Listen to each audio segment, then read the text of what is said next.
Robert De Niro, a very low IQ individual, has received he spelled two wrong, many shots to the head by real boxers in movies. I watched him last night, truly believe he may be punch drunk, and then he says, at the end, he says, "Wake up, Punchy," he says to you. And that's not the only time, and he moved over to Truth Social. Robert De Niro, whose acting talents have greatly diminished with his reputation now shot, must even use a teleprompter for his foul and disgusting language. So disrespectful to our country. Now, in all fairness to the former president, is that true? Do you have to use a teleprompter when speaking about President Trump? Or are you able to just kind of riff on your thoughts on him?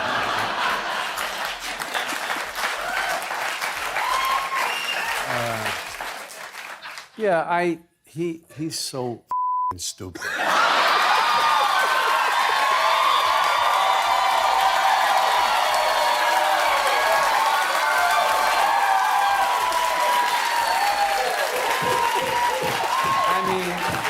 Look at the lame, inane things that he said. He's so stupid, he can't even say anything clever or smooth.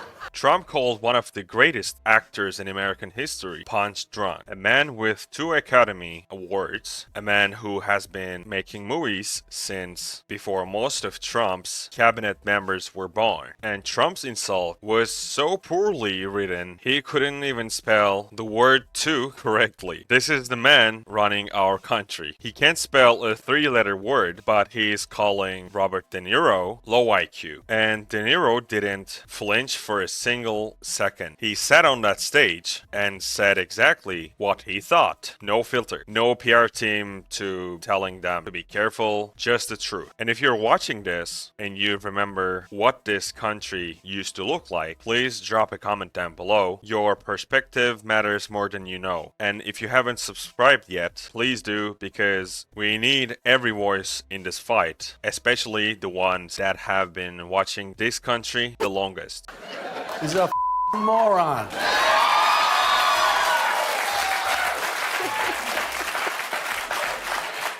But he's a scary one. And in all seriousness, and we know it here, people have to get out and vote and vote and vote and vote. Yeah. One Chinese. Do you think he pretends to be dumber than he is to confuse people and make them think? No, you think he's... No. I don't think so. Why do you think? I'm curious why you would guess that there's a big group of people in this country who believe that he cares about them. I am totally dumbfounded, baffled by that. I can't understand it, and it's a thing that we've seen over decades and decades, and he's a what's it? Tammy Faye and the other one. Yeah, yes. It's the same thing, Give us your money, we're going to save you. Yeah, televangelist. Yeah. It's just the same thing, and it's so obvious. I just don't understand. People could buy it. I just don't know. It's all an act in a certain way. It's all out of insecurity. He's deeply, deeply insecure. He is a malignant narcissist. He's a psychopath. He's created some new language as far as describing somebody in his mental condition. It's so frightening and scary, and he's dangerous. We got to get rid of him. Do you ever? And shame on those Republicans that don't have the nerve, the balls to go after him. What do they tell their kids? What do they tell their grandkids later when it's written in history books what their role is and what they did, and they allowed him to do this? He's an outright criminal, and they're still buying it. Malignant, narcissist, sociopath, psychopath. Those are not words politicians used. Those are not words a rival. Those are words from a man who spent his entire career studying human behavior and portraying the darkest corners of the human condition on screen. When Robert De Niro says someone is dangerous, he has spent 60 years learning what dangerous actually looks like. And the Republicans who know exactly what Trump is and still go along with it. De Niro asked the most important question anyone has asked in years. What do they tell their grandkids? History is being written right now, every single day, and everyone who stays silent is writing their own chapter in it. We New Yorkers used to tolerate him when he was just another grubby real estate hustler masquerading as a big shot.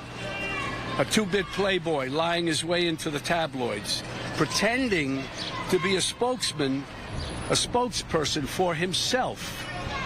He was calling it as himself for himself, to fool the press into inflating his net worth. A grubby real estate hustler masquerading as a big shot. That is exactly what he was. New Yorkers knew it. They lived next to this man for decades. They watched him cheat contractors, lie to banks, pretend to be his own spokesman on the phone with tabloid reporters to make himself sound more important than he was. The people know him best, the people who watched him operate up close for 30 years. None of them voted for him. The city he claims to represent rejected him completely because they knew. They had always known. The rest of the country is just catching up. You think Trump ever threw a punch himself?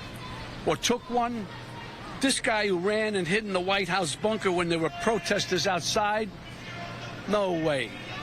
He doesn't get blood on his hands. No, he doesn't. He directs the mob to do his dirty work for him by making a suggestion, an inference, and his gang grovels and follows his obvious order. It's no surprise that the murder rate and other violent crimes peaked under Trump and are falling under Biden. And now he's promising to use our own military to attack U.S. citizens. That's the tyrant. That's the tyrant he's telling us he'll be. And believe me, he means it. When Trump ran in 2016, it was like a joke. This buffoon running for president. No, never could happen.